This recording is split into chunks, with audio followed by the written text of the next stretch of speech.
Bonjour et bienvenue dans mes recettes à 10 balles. Alors vous le savez, la promesse est simple, vous aider à réaliser une recette pour 4 personnes à moins de 10 €. Et on s'est quitté il y a quelques semaines avec 2 recettes de poulet. Aujourd'hui, on va utiliser la carcasse parce qu'en cuisine, rien ne se perd, tout se transforme. Donc on va faire un risotto au poulet, au chorizo. Pourquoi j'ai choisi cette recette? Parce que c'est ce que je mangeais presque tous les lundis chez ma grand-mère quand j'étais petit. Il y avait le poulet du dimanche et puis le lundi on récupérait la carcasse, les petits bouts de viande qui restaient le long de la carcasse que ma grand-mère agrémentait comme ça avec un petit peu de riz, un petit peu de chorizo. C'est des souvenirs d'enfance et j'ai envie de vous les partager aujourd'hui. Alors pour cette recette, il nous faut quoi? Il nous faut du riz évidemment, 2 verres de riz, ça suffit largement pour 4 personnes. Un petit peu d'oignon, de carottes, des champignons, un morceau de chorizo et puis on va préparer un fond de poule bien à l'avance, et puis quelques minutes, 20-25 minutes avant de passer à table, on va démarrer notre risotto. On est parti? Alors première chose à faire pour cette recette, la veille de préférence, un fond de poule. C'est-à-dire qu'on va récupérer en fait toute la saveur de la carcasse de la poule dans un bouillon qui va nous permettre ensuite de cuire notre risotto. J'ai épluché les carottes, les oignons, on va mettre la carcasse du poulet, nos petits légumes, on peut mettre 2 feuilles de laurier, un peu de sel, un peu de poivre. Et puis on va mouiller avec 4 bons litres d'eau. Vous vous souvenez l'astuce, si vous faites d'abord bouillir l'eau dans une bouilloire, ça va bouillir beaucoup plus vite. Et donc on a bien 4 litres d'eau, et on va faire réduire jusqu'à n'en garder que 2, qui aura récupéré toutes les saveurs de la carcasse du poulet et des légumes. Et donc on est parti pour réduire notre fond de poule. L'idée c'est que la moitié du liquide s'évapore et que l'autre moitié se gorge de toutes les saveurs du poulet et des légumes. Alors on se retrouve et vous le voyez, le fond de poule a considérablement réduit, il s'est concentré. On va récupérer la carcasse, les légumes, et c'est avec ce fond que l'on va cuire notre risotto dans un instant. J'ai ciselé rapidement l'autre moitié de l'oignon, j'ai mon riz, on est parti. Pour la cuisson du risotto, on va faire comme avec le petit épeautre dans une de mes précédentes recettes. On va juste faire suer un petit peu d'oignon, on va nacrer les grains de riz et ensuite on va alimenter avec ce bouillon de légumes qu'on conserve à feu doux pour qu'il soit toujours chaud régulièrement pour nourrir la cuisson de notre riz. Ça va prendre à peu près 20 minutes. Dans mon huile bien chaude, je vais faire colorer l'oignon.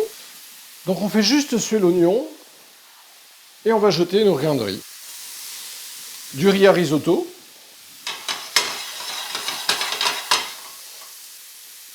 Et là, vous allez voir, les grains de riz vont devenir presque transparents, nacrés. Ça sera le moment pour commencer la cuisson en apportant le bouillon. Les grains de riz sont bien nacrés, on va commencer à apporter du bouillon.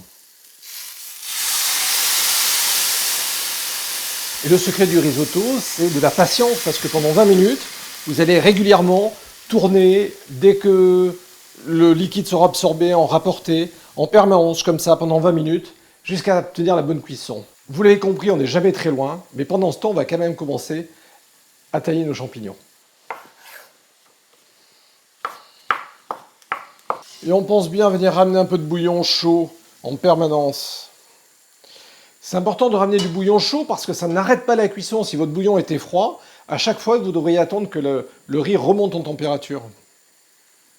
Et on sent déjà, au-delà de l'oignon, du riz, ce bon goût de poule qui remonte et qui ressort. Pour le chorizo, juste quelques tranches qui vont nous servir pour le décor de l'assiette, 2-3 par personne. Et puis le reste, on va le couper en petites dés. Il ne faut pas beaucoup de chorizo, ça va nous apporter de suite beaucoup de goût. Et puis ça me permet de faire plaisir à un de nos auditeurs qui m'avait demandé de faire une recette avec du chorizo. Voilà, c'est fait. Et si vous aussi, vous avez envie de travailler différents produits, que vous ne savez pas comment cuisiner, n'hésitez pas à me le demander en commentaire. On n'oublie pas de surveiller la cuisson du riz et de rapporter ce fond de poule. Pendant que le riz continue à cuire, on va juste faire sauter nos petits champignons. L'idée, c'est juste de les colorer vite fait, ils vont finir de cuire à la fin du risotto. Nos champignons sont colorés gentiment, on va les réserver dans un cul de poule avec le chorizo, et puis je vais venir rajouter tous les morceaux de viande que je vais aller chercher sur la carcasse. Regardez, c'est assez incroyable la quantité de viande qu'on arrive à récupérer le long de l'os du poulet, que l'on avait pourtant bien gratté la dernière fois. Avouez que ça aurait été dommage de perdre cette bonne viande. Et on ne perd pas de vue notre risotto. En cuisine, il faut toujours avoir un œil derrière les épaules. Les dernières choses qu'on récupère, parce que rien ne se perd en cuisine, les petites carottes qu'il y avait dans votre bouillon.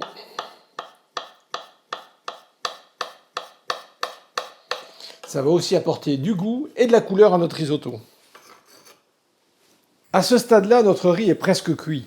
On va laisser finir d'absorber le fond de poule, et puis on va rajouter notre garniture, les carottes, le poulet, le chorizo, pour que ça vienne bien parfumer notre risotto.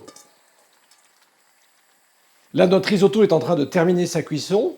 Moi, je vais en rester là. Mais vous pouvez rajouter, par exemple, du safran ou du curcuma pour faire comme une paella. Vous pouvez rajouter un peu de fromage, du comté, du cantal, pour lier votre risotto. Moi, je trouve que c'est pas mal, mais on peut continuer à s'amuser et innover.